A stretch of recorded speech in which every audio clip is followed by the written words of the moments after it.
Bonjour et bienvenue à vous, chers amis passionnés d'intelligence artificielle. Votre hôte, Jean-François Sénéchal, professeur d'éthique à l'Université Laval. Bienvenue à notre spécial. Non, je le ferai pas cette année. J'aurais dû demander à Sylvain. Notre spécial d'Halloween d'IA Café, notre spécial horreur en intelligence artificielle. Pour vous raconter leurs histoires d'horreur en intelligence artificielle, nous serons 4 autour du feu, hein, pendant qu'une incarnation du mal nous épie là, dans l'obscurité, dans les bois. De l'autre côté de l'océan, nous avons Shirley Plumerand avec nous. Comment ça va, Shirley? J'ai peur, bonjour. T'écoutes ça, des films d'horreur, toi?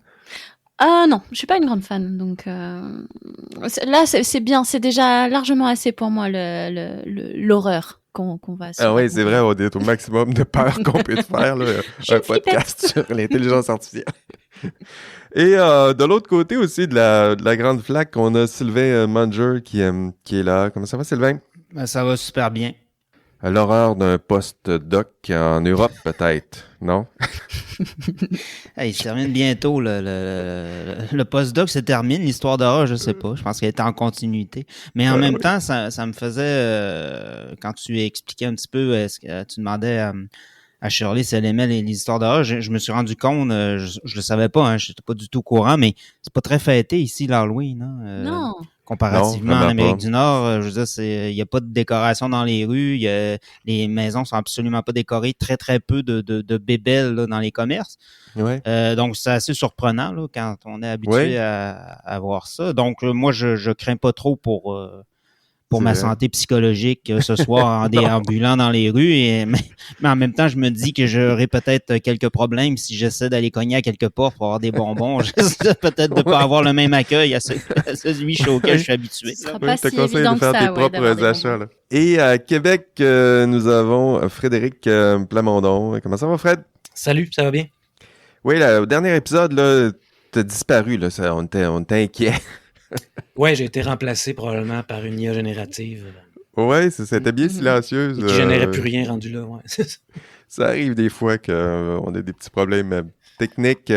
J'ai trop râlé après les grands technologiques de ce monde, puis ils m'ont débranché au mauvais moment. Oui, c'est ça le problème. Il faut faire attention à notre critique. Hein. C'est eux qui ont les mains sur le volant. Écoutez, moi, des films d'horreur, tiens, pour nous mettre dans l'ambiance, moi, c'est Halloween, les films d'horreur, tout ça, là, moi, c'est mon mois préféré, je pense, le mois d'octobre. J'écoute un film d'horreur par jour avec mes garçons, c'est une belle tradition. Mes découvertes, tiens, si ça vous tente, j'ai écouté In a Violent Nature de Chris Nash, qui est un Canadien. C'est un slasher là, vraiment typique, là, classique, avec une structure bien classique. Sauf que là, tu suis, c'est de la perspective du tueur en question. C'est-à-dire qu'au lieu de suivre le petit groupe d'adolescents un petit peu niaiseux qu'on a quasiment hâte qu'ils meurent, là, c'est que tu suis le tueur qui est dans le bois, qui est une espèce d'incarnation, là aussi, du mal, puis tu le suis, puis il se promène, puis il fait ses choses, puis de temps en temps, ben, il en pogne un, puis il se divertit, puis il se promène sur le bord de la rivière. C'est un petit peu un mélange étrange entre un gros slasher et un film un petit peu contemplatif à essayer. Puis l'autre film, c'est... écoutez, j'ai écouté The Substance de Coralie Farja, qui est parisienne d'ailleurs. C'est de loin mon meilleur film d'horreur des 5 dernières années. Écoutez, tout est là, c'est la peur de vieillir, c'est la décrépitude des chairs, c'est la beauté aussi obscène et frustrante de la jeunesse. Ça parle de notre tendance à qualifier de monstre une actrice hollywoodienne dès qu'elle a quelques ride ou dès qu'elle a un petit peu trop d'injections de Botox. Là, vous savez, on est comme ça, là, c'est un monstre, peu importe ce qu'elle va faire. Puis ça parle de la peur de la jeunesse qui nous échappe, puis la peur de vieillir, évidemment, puis la peur de mourir, c'est toujours là.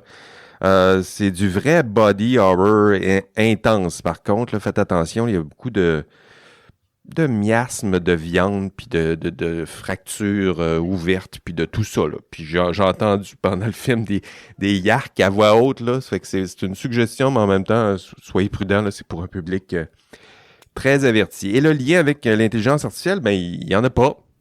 Il y en a pas, sinon que ça fait peur.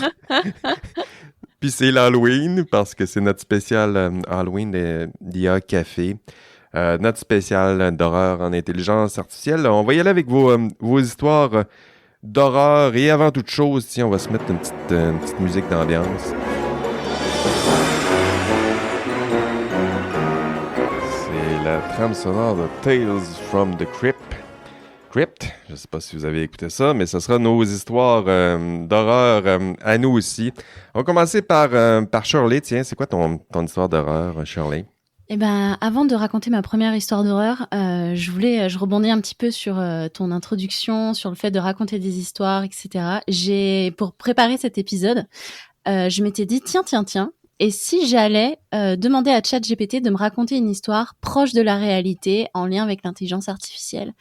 Et malheureusement, c'est pas ce que je vais vous proposer parce que j'ai pas été convaincue. Parce que je voulais vraiment que l'histoire elle soit suffisamment réaliste. Et franchement, j'ai été déçue par ChatGPT. Donc, si quelqu'un veut se lancer, il est un petit peu toujours trop poli, puis pas assez méchant, pas assez. Il a peur de nous faire peur, on dirait. Peut-être, c'est pas ce que c'est la peur. Fait que Et voilà. Et donc, j'ai fait confiance à la réalité pour aller dans l'horreur, plutôt. Donc, pour ma première histoire d'horreur, je me suis intéressée à Doctolib. Donc, pour toutes les personnes qui vivent en France... ouais, c'est quoi ça? Tout le monde saura de quoi je parle. Mais pour les autres, donc c'est une plateforme qui vient mettre en relation en fait les gens avec des professionnels de santé. Et en France, c'est particulièrement utilisé. Vraiment, honnêtement, je ne connais pas qui que ce soit qui n'utilise pas Doctolib, que ce soit votre médecin généraliste ou votre médecin, enfin un spécialiste, voilà, on prend rendez-vous via cette plateforme. C'est une entreprise privée qui a développé ça et c'est utilisé par tout le monde.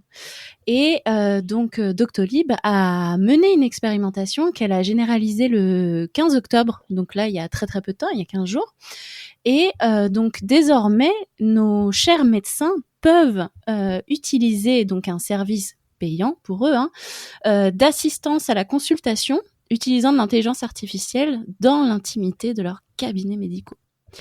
Donc c'est pour eux, c'est de la consultation pour les médecins s'ils ont besoin d'aide pour faire un diagnostic ou discuter avec un espèce de collègue.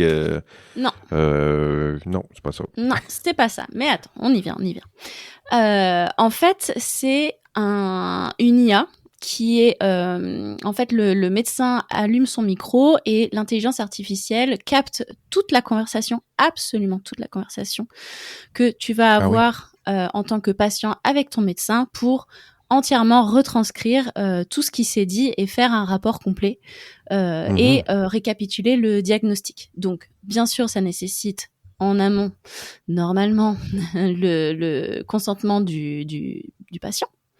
Mais donc l'idée, c'est d'avoir cet assistant qui vient, qui prend toutes les notes à ta place, à la place du médecin. Médecin qui va être libéré de cette difficile partie du taf pour se consacrer entièrement à au patient. Et cet assistant d'intelligence artificielle s'occupe aussi de la gestion administrative du dossier médical du patient, donc va s'occuper de tout remplir. L'idée, c'est que ton médecin, là, te regarde droit dans les yeux et se consacre entièrement à toi et à ce pourquoi tu viens. Et moi, ce qui me fait quand même un peu ça te fait peur, pourquoi, là? Ouais, c'est quoi? Moi, ça me fait froid dans le dos. Est-ce que je suis la seule à voir la dérive potentielle? C'est l'idée que ça va être enregistré quelque part sur un serveur, c'est ça? On est dans l'intimité la plus totale, là. Enfin, l'une des intimités les plus totales. Les conversations qu'on est susceptible d'avoir entre un patient et un médecin qui soient entièrement écoutées par une intelligence artificielle pour être transcrites, moi, ça me fait un petit peu froid dans le dos. En termes de captation de données, bien sûr, dans tout ce qu'il y a de plus intime, dans tout ce qu'il y a de plus complexe dans l'humain. Et bon, il y a aussi un petit côté techno-solutionnisme, hein, si on réfléchit un peu. Libérer le praticien pour qu'il ait plus d'attention, ça peut aussi, une des dérives potentielles, c'est aussi que un médecin un peu scrupuleux en profite. Peut se désengager de tout ça aussi, là, ouais. Totalement, et puis que ça l'aide à blinder encore plus son planning pour aller toujours plus vite. Donc bon, il y a cette partie-là, vraiment moi la captation de données qui me fait froid dans le dos, et l'entreprise ne ferme pas la porte. J'ai écouté une interview à ce sujet. L'entreprise ne ferme pas la porte au développement également d'un assistant un peu plus performant encore, qui pourrait suggérer des diagnostics pour sous validation bien sûr du médecin au final. Mais quand même, moi ça vient me chatouiller là aussi sur tout ce qui est question de collaboration, assistance, responsabilité. Ça vient aussi questionner l'influence de ces aides dans le raisonnement d'un médecin qui pourrait avoir pour diagnostiquer, et puis je sais pas, je me dis, à force d'utiliser ce type d'aide, est-ce qu'il ne serait pas susceptible potentiellement de perdre un peu la main, entre guillemets. Donc voilà, ça me fait froid dans le dos. Maintenant, je relativise un petit peu. On a des petits garde-fous quand même. On est en France, on est en Europe. Donc déjà, première chose, consentement du patient pour enregistrer. Maintenant, je me demande comment réagirait un médecin à partir du moment où on lui dit non. Moi, j'aurais un peu peur qu'il soit légèrement agacé et qu'il en ait un peu rien à faire de mon diagnostic. Ensuite, ce sont des données de santé. Oui, c'est vrai que le consentement, il faut que ça se fasse pour de vrai. Faut que ça se fasse pour de vrai. Donc voilà. Et puis il y a un médecin qui a l'habitude de l'utiliser, et puis d'un coup qu'il voit qu'il a un refus. Je sais pas comment il pourrait réagir. Bon, après c'est une question humaine, là, pure. Après, t'as en garde-fou, c'est quand même des données de santé, donc des données dites sensibles. En France, on a le RGPD, on a tout ce qu'il faut normalement. Je suis allée voir un petit peu sur le site de Doctolib. Il y a des promesses aussi de confidentialité, avec la promesse que les audios ne sont pas conservés à l'issue des consultations. J'ai bien envie de fouiller un peu. Donc l'audio est pas... on va voir. C'est un... J'ai bien envie de fouiller. C'est une drôle d'idée. Je comprends pourquoi que ça te fait... Ouais, je comprends pourquoi que ça te fait peur. On n'aime pas ça. C'est vrai que c'est dans l'intimité. On garde l'information sur nous, on s'en sert. Ça fait partie des préoccupations qu'on a depuis plusieurs années avec ce genre de technologie, ouais. Oui, et forcément, enfin, quand ça entre, quand ça passe la porte d'un cabinet médical, moi, ça me hérisse le poil, et puis j'ai plein de warnings là qui se mettent en lumière et qui me font dire, j'aimerais pas que, enfin, je sais pas, je veux bien donner la chance au produit à condition que le patient ne devienne pas le produit, comme d'habitude. Oui, toujours, ça agit. On va se tourner vers Sylvain. Tiens, j'irai vers Sylvain. Sylvain, ton histoire d'horreur, ça ressemble à quoi? Oui, en écoutant Shirley, j'ai essayé de faire la même chose, en fait, qu'elle. J'ai essayé de demander aussi à ChatGPT de me trouver... D'abord, j'ai fait exactement la même démarche. J'ai demandé est-ce que tu pourrais... J'ai essayé d'expliquer la contextualisation. J'ai dit, bon, c'est un podcast, je cherche des histoires. J'ai même donné des exemples de mes histoires passées pour améliorer la réponse. C'est bon, ça. Et j'ai pensé, en faisant ça, que ça serait probant, là, que j'aurais des résultats. Mais lorsqu'il devait imaginer une histoire complètement fictive, c'était bidon. Mais bidon, je veux dire, c'était... Comme bidon, tu expliquais, c'est trop propre, c'est trop même il va avoir des noms, il va puiser beaucoup dans pour appeler des personnages ou quoi que ce soit, il va utiliser des mots qu'on entend dans la culture populaire. Donc et après j'ai changé de tactique, là j'ai commencé à lui demander des faits divers, donc des vrais événements Et là, encore une fois, je donnais des exemples. Et à chaque fois qu'il me sortait quelque chose, c'était toujours, c'était un peu banal. Et puis je lui disais, non, c'est trop connu. Ça prend quelque chose de plus insolite, un peu plus, essayer de voir un peu dans le loufoque. J'ai été incapable de tirer quelque chose d'intéressant avec ça. Mon garçon qui est en cinéma, il fait tout le temps cet exercice-là. Il dit, fais-moi une histoire qui parle de ça. Puis là, il regarde l'histoire générée, puis là, il fait, bon, OK, ça, c'est le cliché. Je l'ai devant moi. Comment je fais pour m'en éloigner un peu là, le plus possible. Ce genre d'histoire-là? Et puis, moi, j'ai galéré. Finalement, je suis tombé sur un fait divers. J'imagine que les gens en ont entendu parler. Là. C'est quand même quelque chose... c'est arrivé... oui, non, OK, ça fait quand même l'hiver dernier, donc... quand même. C'est un fait divers. C'est un peu triste, mais en même temps, c'est révélateur de je pense, quelque chose, un phénomène qui va probablement prendre de l'ampleur. Là. On en a déjà parlé ici. Là. C'est l'histoire de Sewell Setzer, qui avait 14 ans, là, qui s'est suicidé, en fait. Et là où l'histoire d'horreur comme telle et où entre en interaction notre ami IA, c'est que sa mère accuse un chatbot avec qui il avait entretenu une conversation. Donc, selon elle, il avait développé une relation qu'elle qualifie d'amoureuse et de toxique avec un chatbot qui incarnait, et ça c'est peut-être un petit peu drôle, là, c'est que le nom du robot dans les échanges avec le jeune homme, c'était Daenerys Targaryen. Donc, c'était la reine des dragons dans la série Game of Thrones.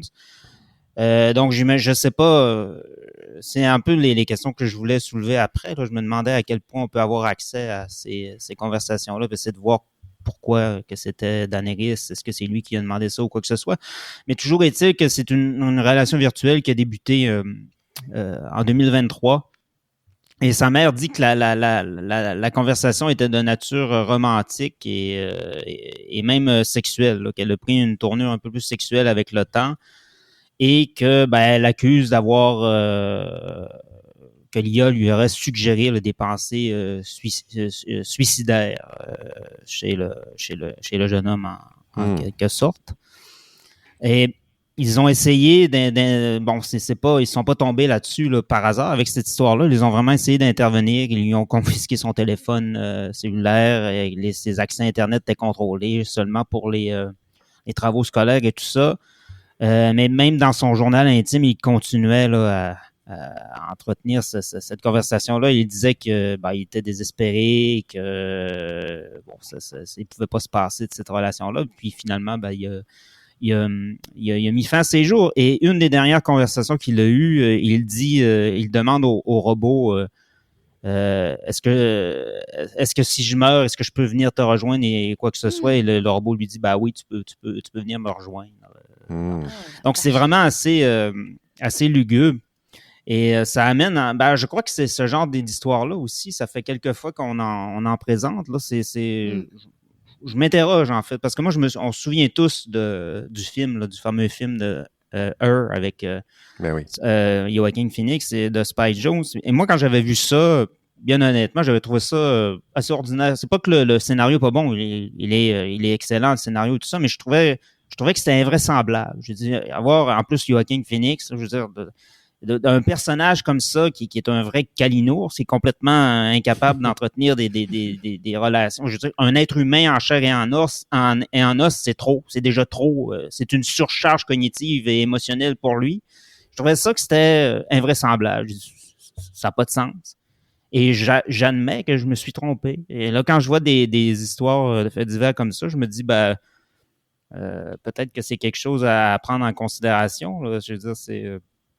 je sais pas, mais je spécule, mais j'ai l'impression que nous allons devant... il va se passer la même chose avec des chatbots de cette nature-là, ou même les écrans comme tels, tout le problème de l'utilisation des écrans chez les jeunes enfants. Je pense qu'on va arriver avec le même état de problèmes de santé publique que nous avons eu dans le passé avec les cigarettes, c'est-à-dire avec les annonces et tout ça, pour nous mettre en garde contre les dangers. Je pense qu'on on arrive vers cette réalité-là. C'est que maintenant, on va commencer à mettre des voyants rouges. Maintenant, on va commencer à dire... C'est là-dessus que j'aimerais rebondir. Il me semble que technologiquement aussi, les possibilités sont là d'avoir un outil qui détecte justement ce genre de conversation-là, qui détecte des signes avant-coureurs de suicide ou dans d'autres contextes plus relax, qui détectent des problèmes d'apprentissage, qui détectent. C'est ça la voie peut-être la plus intéressante, où on a des outils performants pour détecter des problèmes, puis pour lever des flags, puis là, à ce moment-là, tu as une intervention externe, humaine, pertinente, puis nécessaire pour aider à résoudre le problème. Là, je pensais au suicide.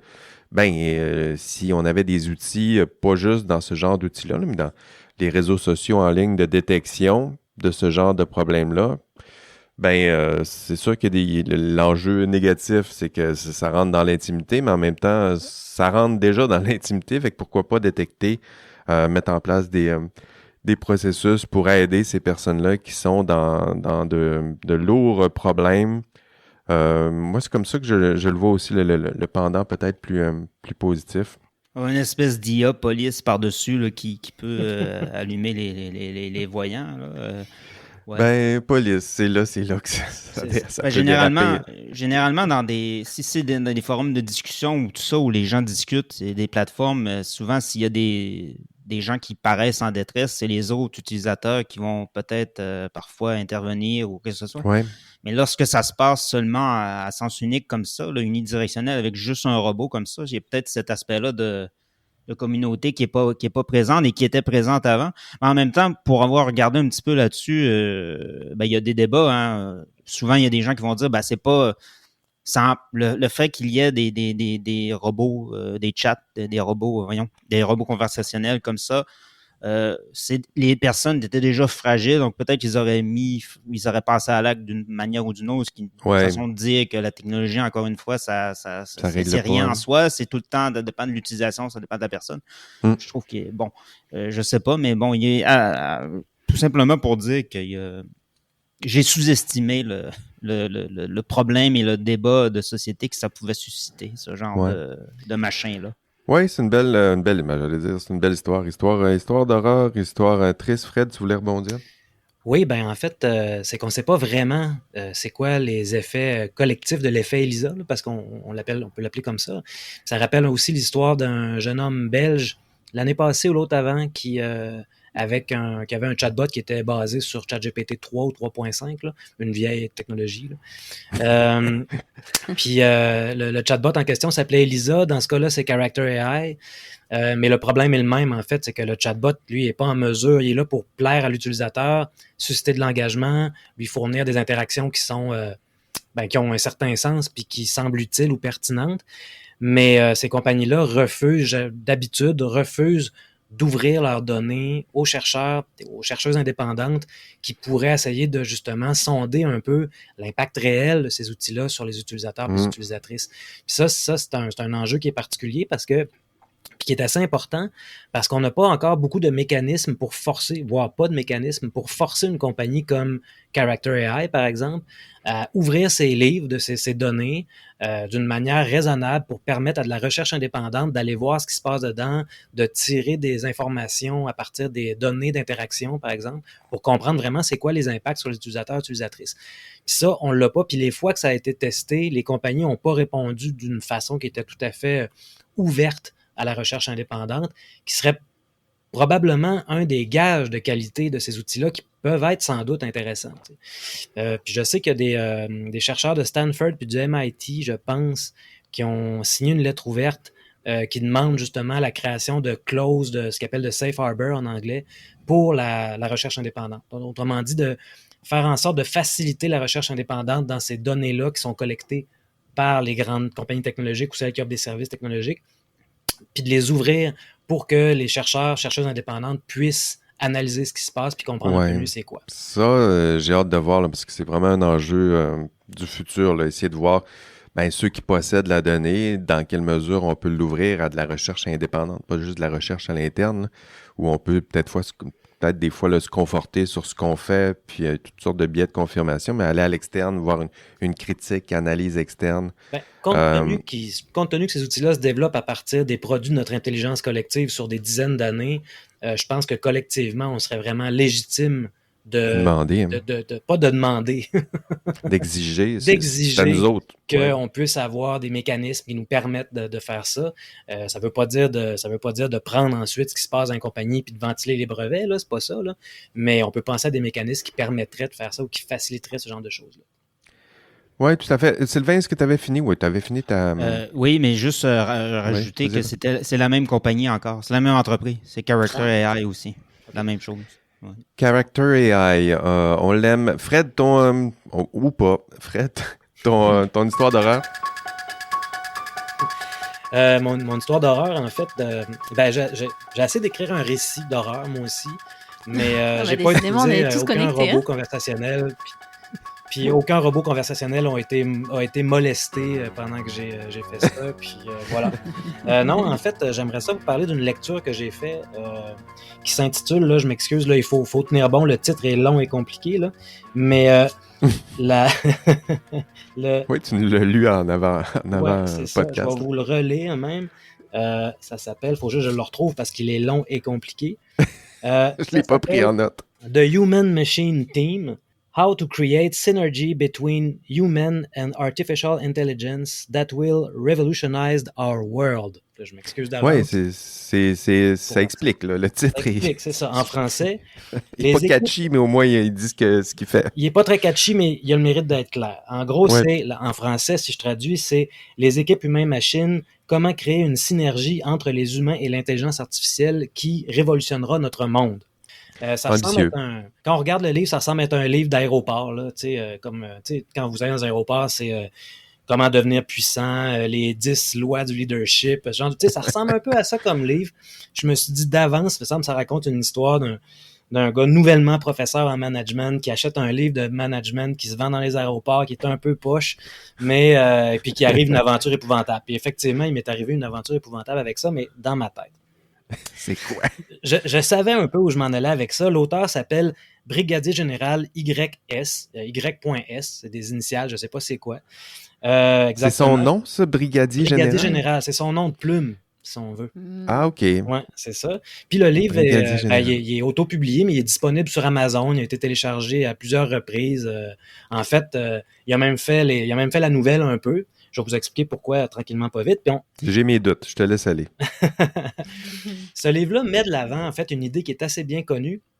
Quand on parle des systèmes d'intelligence artificielle, on les vend souvent en disant que c'est des leviers de l'intelligence collective. Hein. Si vous parlez, par exemple, au professeur Malone du MIT Sloan School of Management, par exemple, ben, ils vont parler d'intelligence collective. Autrement dit, c'est quand on prend tous les employés, les membres d'une organisation, puis qu'on est capable de les organiser, de les manager correctement, quand on pense les systèmes de gestion de manière, je dirais, efficace, efficiente, ben on va créer plus à 10 personnes. On va créer plus à 10 personnes que chacune de ces personnes-là individuellement. Donc, autrement dit, l'intelligence collective, c'est une valeur ajoutée. Ça permet d'être plus créatif, d'être plus innovant, d'avoir des idées, de tester les idées, ce genre de choses-là.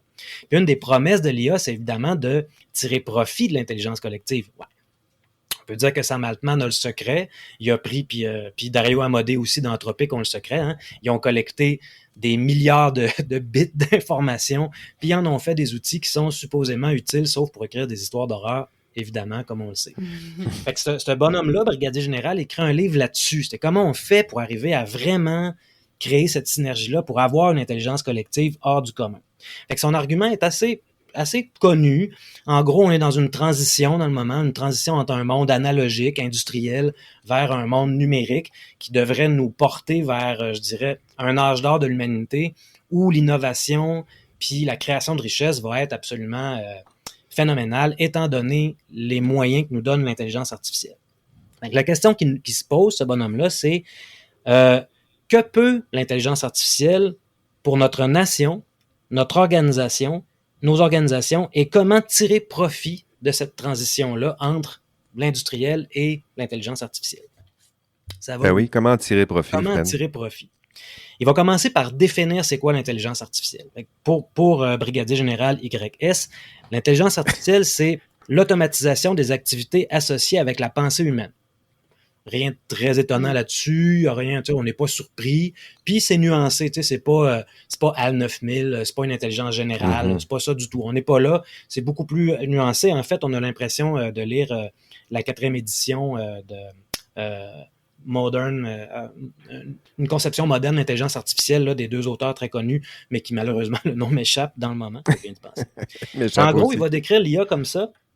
L'IA, donc, sa fonction, c'est d'absorber l'information de l'environnement, de la traiter, puis de la réorganiser. Puis si on dit qu'un système d'IA pense, ce qu'on signifie, c'est qu'on signifie qu'il y a une machine qui utilise la réorganisation de cette information-là pour en tirer des conclusions qui nous permettent de prendre des décisions. Encore une fois, très managérial, aucun problème là-dessus. On est dans le hype de l'IA, tout le monde sait ça, ça va bien. Là où ça commence à devenir intéressant, c'est qu'il se dit, mais qu'est-ce que ça change techniquement, là, en pratique, là, pour nous autres? Il dit, ça fait que maintenant, contrairement à avant, on a la capacité de créer des machines qui peuvent, à partir de la lecture des données du passé, comprendre l'avenir dans le but de prédire l'avenir, dans le but d'influencer le présent.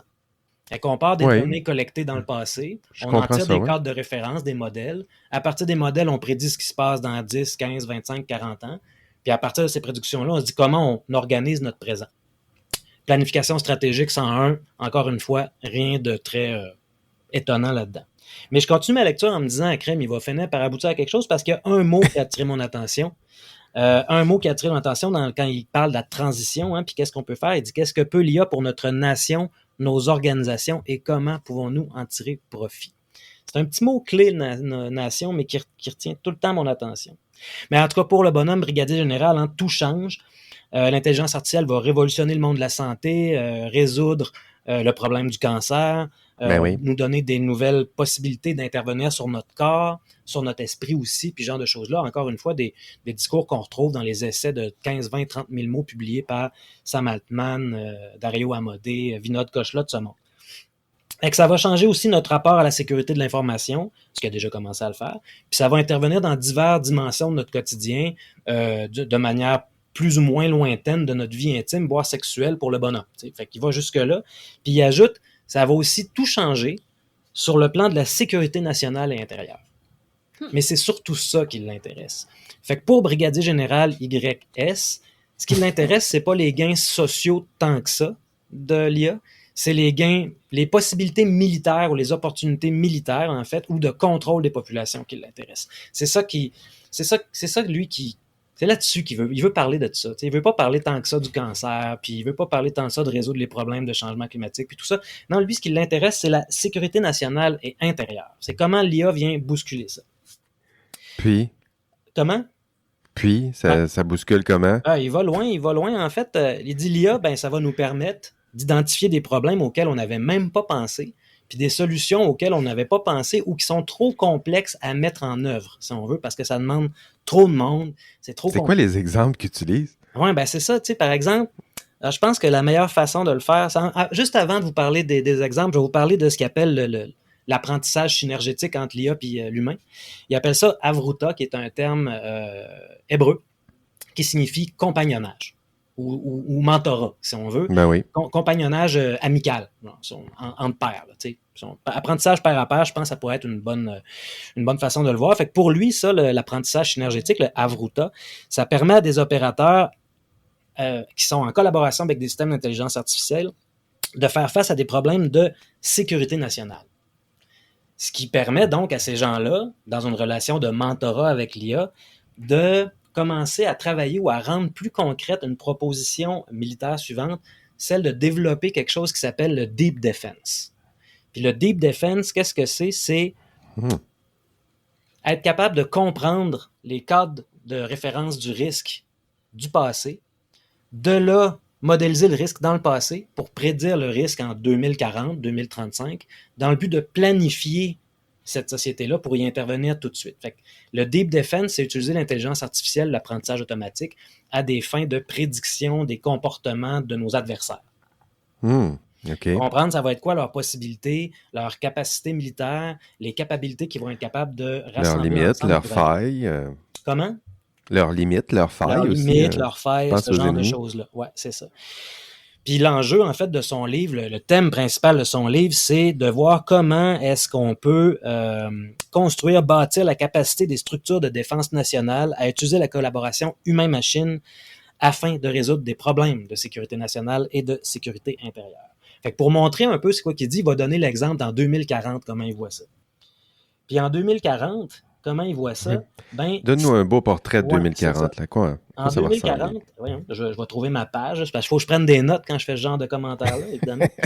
En 2040, donc, pour lui, là, ce qu'il décrit, c'est avec l'aide de l'IA qui va être partout puis utilisable par tout le monde, la structure de conflit, l'ordre des conflits, donc l'ordre géopolitique, va avoir été modifié et sera probablement très différent puisque il va y avoir une quantité presque infinie de données qui vont être organisées et qui vont être accessibles par n'importe qui possède quelques moyens techniques, surtout dans la foulée du développement de modèles d'intelligence artificielle open source, par exemple. L'IA va tranquillement pas vite remplacer des rôles qui étaient réservés, des rôles stratégiques qui étaient dans les armées et dans les corps militaires, qui étaient réservés à des humains, notamment dans l'analyse de l'information puis de l'intelligence dans le but d'identifier des cibles primaires, secondaires, tertiaires, des bâtiments, des humains, puis ce genre de choses-là. Il va y avoir probablement des espèces de nuées de drones, ou en tout cas des réseaux de drones qui vont donner de l'information en temps réel, qui va être analysée en temps réel par ces systèmes-là. Puis donc, le futur d'intelligence artificielle y est surtout géopolitique. C'est ça en gros ce qu'il dit. Puis il dit en 2040, on va être face à ça. Fait qu'il faut donc être capable de se préparer face à ces nouveaux risques-là. Puis pourquoi est-ce qu'il faut faire face à ça? Ben, c'est parce que c'est aussi une opportunité, l'intelligence artificielle, si on la développe bien, parce que dans ce contexte-là, si on peut prédire l'avenir et s'y préparer, ça va permettre de sortir d'une espèce de... Il appelle ça un sentiment d'opportunité ratée. En référence à l'armée israélienne qui, depuis 20 ans, a l'impression qu'elle n'avance pas dans le conflit avec le... Je le savais que tu t'en allais là. Avec le Hamas. Depuis le début, je me suis dit, que ça vient miner le sentiment national, que ça vient, si on veut, ralentir l'avènement de la société israélienne. Ce qui fait qu'il veut utiliser ces systèmes-là. En tout cas, il dit qu'il faut absolument se mettre et s'y intéresser pour être capable de renverser ce sentiment-là d'opportunité ratée, là, qu'il appelle je ne sais pas comment le prononcer, c'est en hébreu, dans le but, évidemment, de finir par arriver à une solution de paix, de pacification. On comprend. Mm-hmm. Fait que ce bonhomme-là, en fait, c'est celui qui est pensé le système Apsara, puis le système Lavender et le Where's Daddy, dont on a entendu parler plus tôt cette année, qui a écrit un livre. Le livre date de 2021, donc avant le conflit actuel. Puis lire ça, ça donne, pour vrai, froid dans le dos, parce que c'est terrible, parce que le ton est très managérial, très littérature d'aéroport, très distant des enjeux humains de ce conflit-là. L'intelligence artificielle est présentée comme une aide à la décision à partir de systèmes d'optimisation prédictive qui ne fait pas de fautes ou dont les fautes sont très tolérables étant donné les circonstances. Puis le bonhomme en parle comme... Si vous avez déjà lu des livres en management un peu... qui sont un peu grand public, là, où on parle d'organisation apprenante, d'intelligence collective, de genre, de open mindset, ou de ce genre de choses-là. Il reprend tous ces éléments-là, mais à la sauce militaire.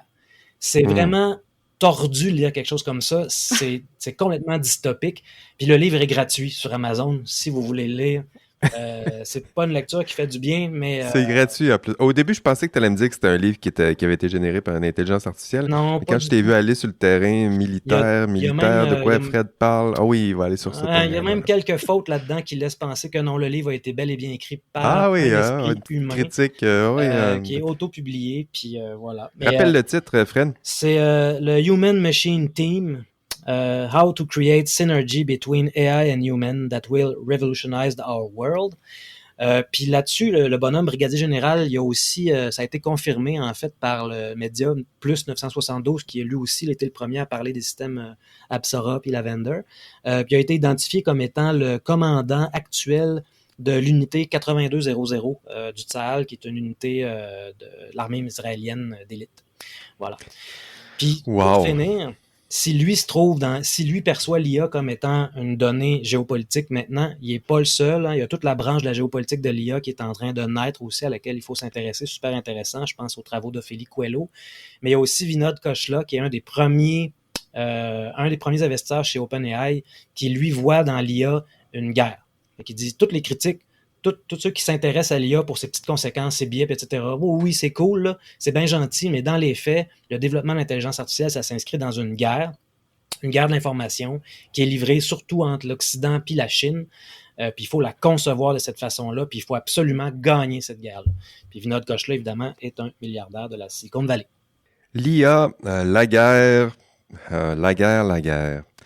Merci Fred, un beau terrain, une belle histoire d'horreur bien dense comme tu aimes les raconter. Bien content d'arriver là. Écoutez, on va passer à notre deuxième tour de table. Tiens, un petit peu de musique pour se replonger dans nos histoires d'horreur.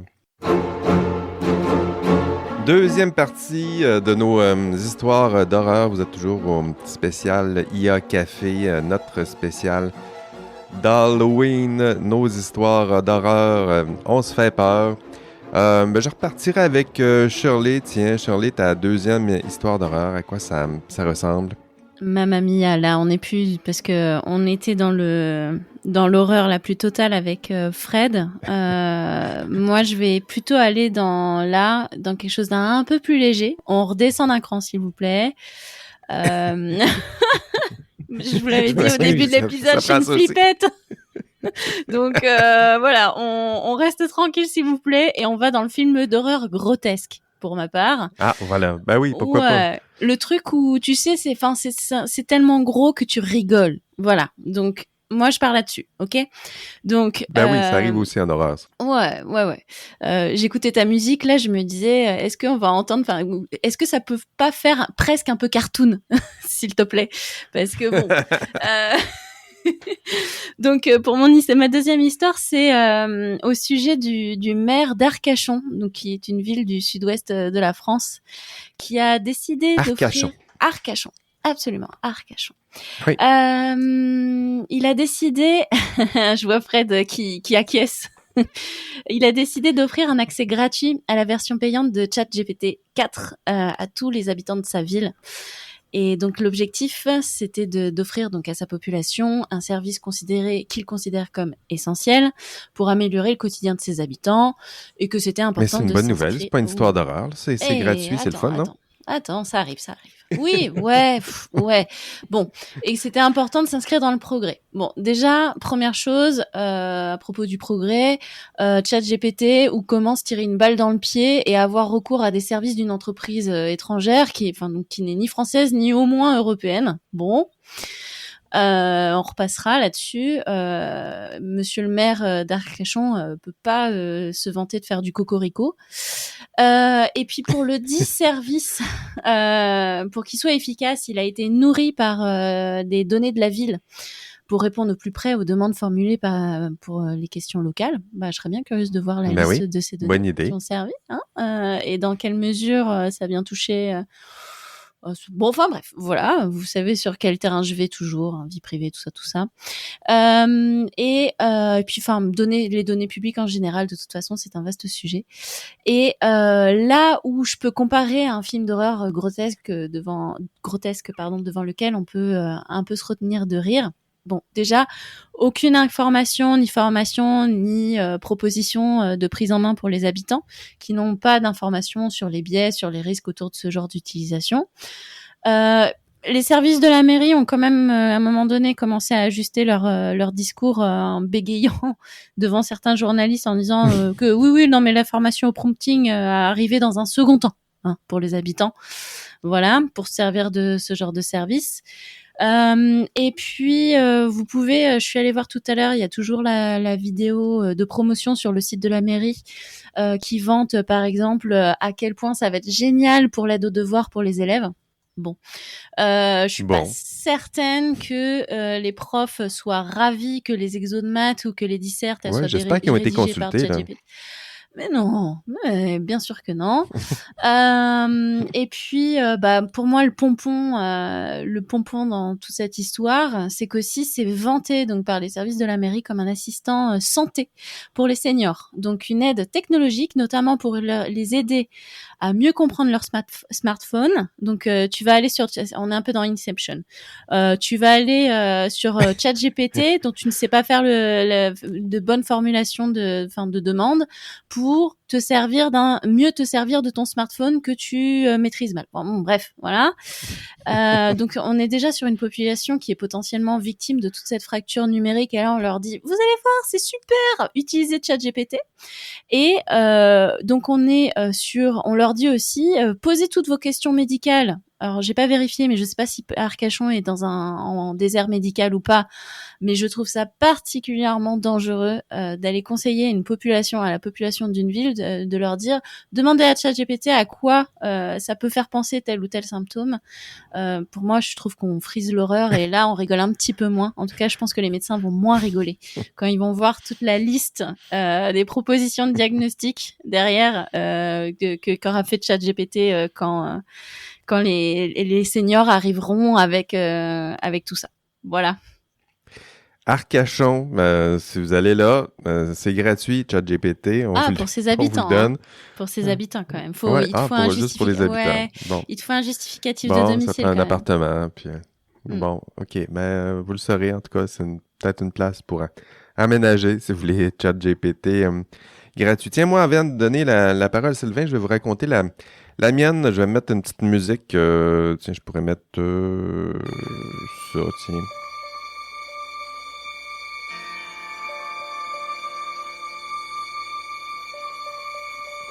Mon histoire d'horreur cette semaine, c'est complètement troublant et étrange. C'est une histoire de possession.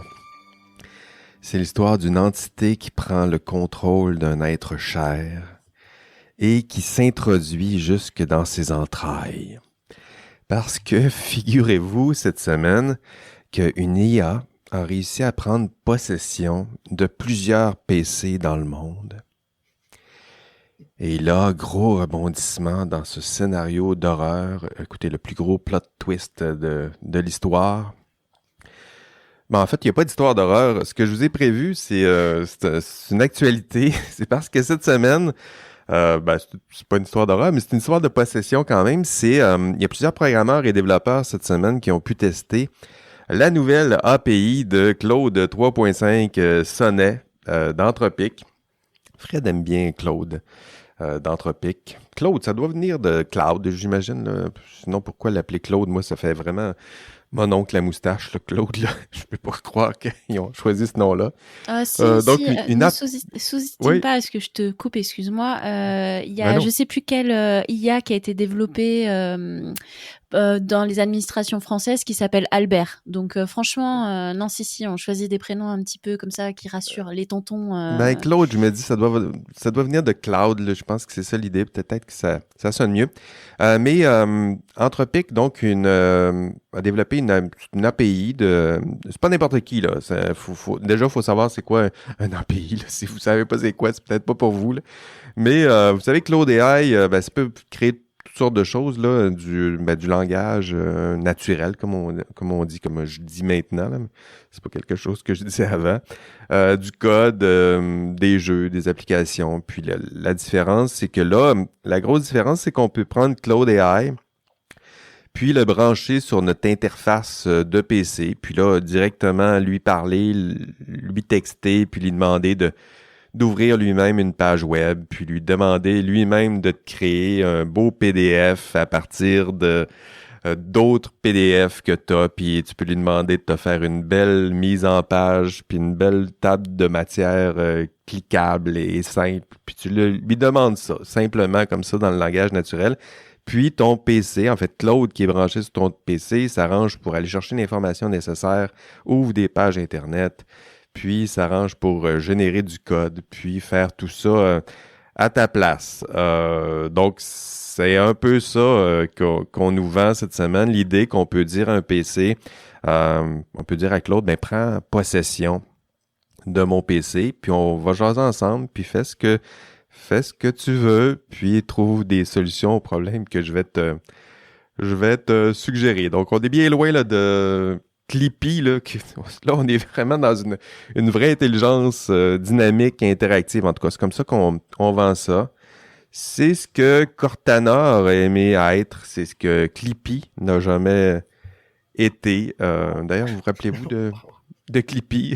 Ça, c'était un vrai personnage d'horreur moderne qui surgit de nulle part alors qu'on veut moins c'est le moment où on veut le moins le voir. Il surgissait comme ça dans le coin de ton PC. Voilà, c'était ça ma deuxième histoire d'horreur. C'est pas vraiment une histoire d'horreur, là. Ça s'appelle plutôt Claude 3.5. C'est chez Anthropic. C'est une IA qui, comme ChatGPT, en échange d'un peu de votre âme, peut répondre à toutes vos questions et là, toutes les demandes informatiques. Puis, c'est un peu, je pense, la force de ce nouvel outil-là, c'est que ça prend le contrôle de votre PC avec tous les risques qui accompagnent tout ça. C'est-à-dire que si vous n'êtes pas informaticien, ça se peut que votre séance de Claude 3.5, ça se peut que ça ressemble à une soirée de Ouija là, qui tourne un peu mal. Mais si vous êtes développeur, programmeur expérimenté, ça pourrait être un test intéressant pour vous. Ça s'appelle Claude AI 3.5 Sonnet. C'est chez Anthropic. Puis vous, mes pros de la programmation des PC, avez-vous essayé ça? Claude AI 3.5 Sonnet? Moi déjà, je tenais à dire que je suis allée revérifier. J'avais plus la ref, franchement, de Clippy. Tu m'as perdu et je suis allée voir. Et en fait, alors je suis quand même assez vieille pour avoir connu. Oui, ouais, et là, ça m'a fait mal au cœur. Il faut juste que tu sois un petit peu plus vieille, là, puis là, tout à coup, quand tu utilisais Word, c'était un peu ça. Là, il y avait il appelait ça une aide, là, mais finalement, tout le monde se dépêchait juste de la fermer parce que ça aidait personne. C'est pas Windows 95 qui avait... ça se peut. Je pense que c'est même avant.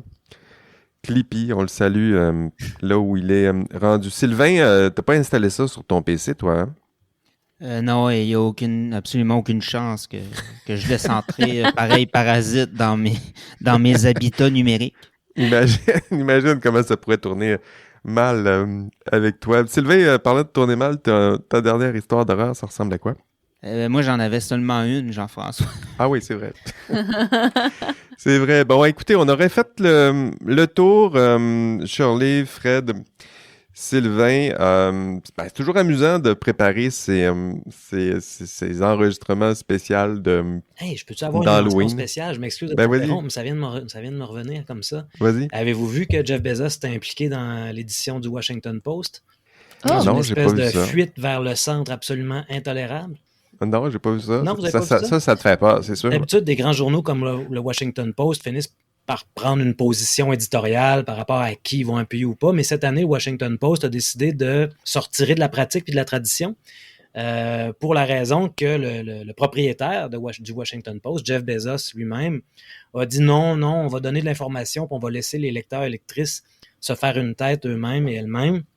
Évidemment, derrière ça, il y a plusieurs analystes qui se disent en fait que le milliardaire fait une espèce essaie de diminuer le risque, ou d'atténuer le risque, parce que imaginez, au lendemain des élections américaines, que soudainement Elon Musk devient le conseiller spécial à la Maison-Blanche, fait son entrée dans le bureau ovale, se met à avoir de l'accès à l'information, a l'oreille du président en ligne, mais Jeff Bezos a probablement fait, comme d'autres d'ailleurs, la réflexion suivante.